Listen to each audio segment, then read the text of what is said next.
dit qu'il y a une famine dans le pays. Amen. Mais parce que Isaac était connecté au puits d'eau vivifiant, le Seigneur va lui donner en fait une instruction dans ce temps de famine. Au verset 2, la Bible dit, l'Éternel lui apparut et dit, ne descends pas en Égypte, demeure dans le pays que je te dirai.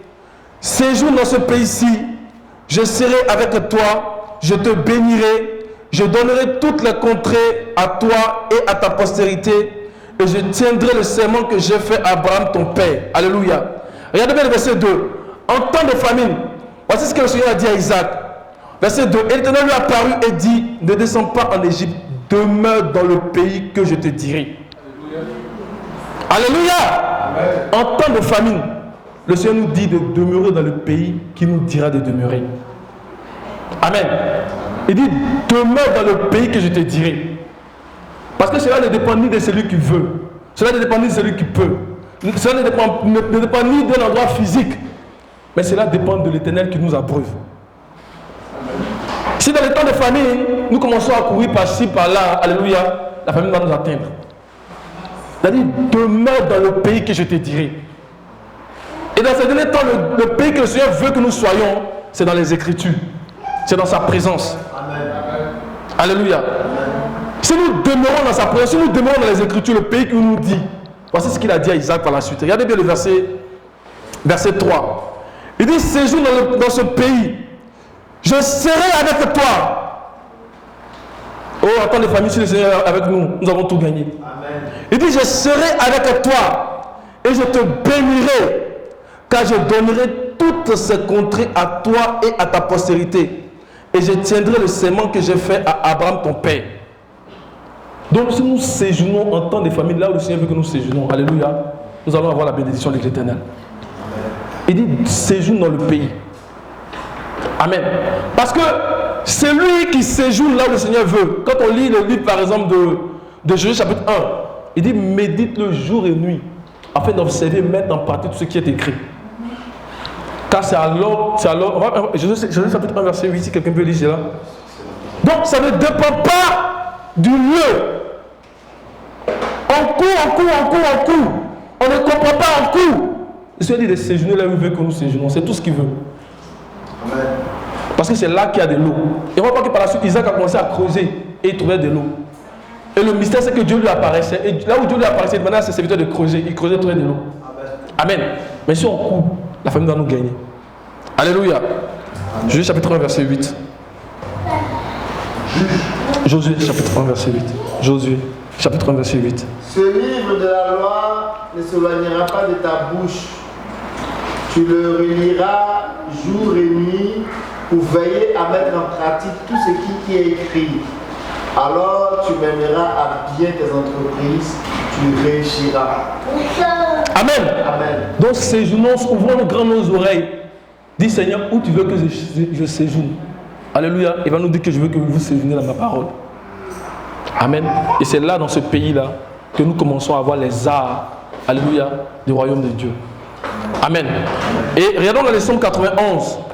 Celui qui séjourne là où le Seigneur veut, qu'il soit. Regardez comment est-ce qu'il est. Regardez comment est-ce qu'il est présenté. Regardez le descriptif qu'on donne à une telle personne. Psaume 91, le verset 1. Celui qui demeure sous l'abri du Très-Haut repose à l'ombre du Tout-Puissant. Alléluia. Celui qui demeure sous l'abri du Très-Haut repose quoi? À l'ombre du Tout-Puissant. Un tel arbre là, il ne dépend pas des situations de la vie. Il ne dépend pas des difficultés de la vie. Parce qu'il tisse sa source dans le Seigneur. Il repose à l'abri du Très-Haut. Alléluia. Le Seigneur a dit, l'ange a dit à Marie, comment le Saint-Esprit te couvrira de son ombre. C'est la protection de Dieu. Alléluia. Que nous puissions reposer à l'ombre du Très-Haut. Amen. On va également aussi dans Jérémie. Parce qu'un tel homme, alléluia, il n'a pas besoin de saison. Je vous ai dit, il n'a pas besoin de temps. Il n'a pas besoin de saison. Même en temps de sécheresse, ses feuilles vont rester vertes. Alléluia. Jérémie chapitre 17, verset 7. Jérémie chapitre 17, verset 7. Béni soit l'homme qui se confie dans l'Éternel et dont l'Éternel est l'espérance. Il est comme un arbre planté près des eaux et qui étend ses racines vers le courant. Il n'aperçoit point la chaleur quand elle vient et son feuillage reste vert. Dans l'année de la sécheresse, il n'a point de crainte et il ne cesse de porter du fruit. Alléluia.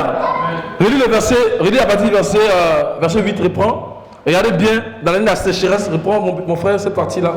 Il est comme un arbre planté près des eaux et qui étend ses racines vers le courant. Il n'aperçoit point la chaleur quand elle vient et son feuillage reste vert. Dans l'année de la sécheresse, il n'a point de crainte et il ne cesse de porter du fruit. Amen. Même dans l'année de la sécheresse, il n'a point de crainte et il ne cesse de porter quoi? Du fruit. Donc, il ne dépend pas des situations de la vie. Il ne dépend pas des difficultés de la vie. Au moment où les gens vont se plaindre, les médias vont se plaindre, il va rester serein. Alléluia. Parce qu'il repose à l'abri du Très-Haut. Amen. La sécheresse ne pourra pas le toucher. Son feuillage va rester veillé, ses fruits vont continuer à porter. Ou que nous puissions en fait rester là où il y a la source d'eau. La Bible dit que c'est un arbre qui est planté. Le thème qui est utilisé ici, planté, c'est un grand thème qui est planté. Ça veut dire qu'il devient en fait un pilier inébranlable dans la maison de Dieu. Parce qu'il va tirer sa source, sa nourriture de la source d'eau où il est planté. Planté, ça veut dire qu'on ne peut plus le bouger, il est inébranlable. Amen. Mais il faut qu'il soit à la source d'eau qui est le Seigneur. Amen. On va retourner dans Genèse chapitre 26.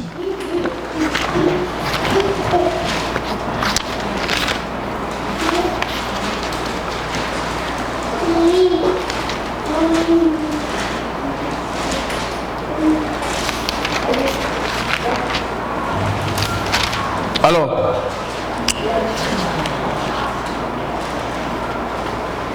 verset 2, si quelqu'un peut relire verset 2. L'Éternel lui apparut et dit, ne descends pas en Égypte, demeure dans le pays que je te dirai. On dit ne descends pas en Égypte. Parce que l'Égypte c'est le monde. Amen. L'Égypte c'est le monde. L'Égypte nous présente une nourriture qui est mirobolante. L'Égypte nous présente en fait une nourriture qui est apparente. Et la nourriture de l'Égypte c'est une nourriture qui assèche l'âme. Alléluia. C'est une nourriture qui vient pour assécher l'âme.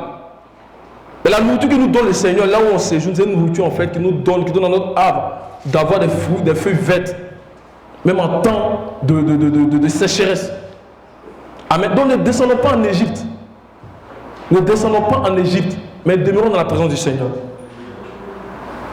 Très souvent, on est embrouillé par des situations. Très souvent, en fait, on est pris par des situations, on se demande qu'est-ce qui se passe. Amen. Le Seigneur nous dit en ce matin que si nous sommes dans sa parole, nous sommes là où il veut que nous soyons. Amen. Amen. On va aller dans Ésaïe chapitre 28 pour terminer. Ésaïe 28.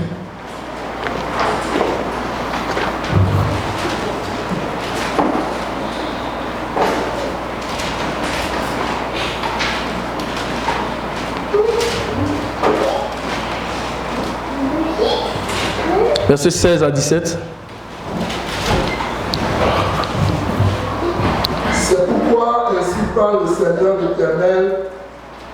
Voici, j'ai mis pour fondement en Sion une pierre éprouvée, une pierre angulaire de prix, solidement posée.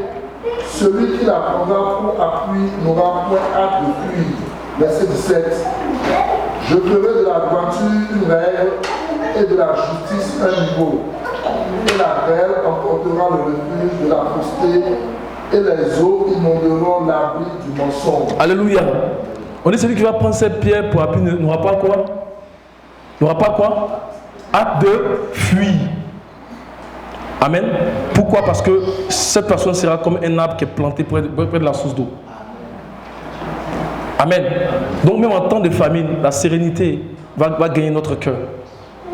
Mais frère, c'est tous les secrets, que nous soyons là où le Seigneur veut qu'on séjourne. Et que nous ayons foi en lui, comme la veuve de Sarepta. C'est tout. Il va faire de la droiture une règle et de la justice un niveau. La règle, en fait, c'est le ruban à règle qui est pris pour mesurer la maison. Alléluia. Donc ça nous parle de notre relation entre nous. Notre relation entre nous. Ça nous parle en fait de notre beauté morale. Tout ce que nous devons avoir, c'est d'avoir une bonne relation avec les frères, avec les sœurs, d'offrir des services. C'est ce que le Seigneur demande. Il va faire de la justice un niveau. Ça nous parle de notre relation avec Dieu. C'est tout ce que le Seigneur demande. Il dit que les eaux des décrets divins vont emporter le refuge de la fausseté. La fausse espérance, l'espérance d'Égypte, le Seigneur dit qu'il va emporter. Donc si on va en Égypte, on sera emporté. Mais si on séjourne où le Seigneur veut, qu'on ait obéissance à sa parole, alléluia, on n'aura pas hâte de fuir. Amen. Donc que le Seigneur nous aide pour que même en temps de famine, nous puissions demeurer là où il veut que nous soyons. Que nous ayons l'obéissance de la femme de la veuve de Sarepta. Amen. Que le Seigneur nous aide. Alléluia. On va prier.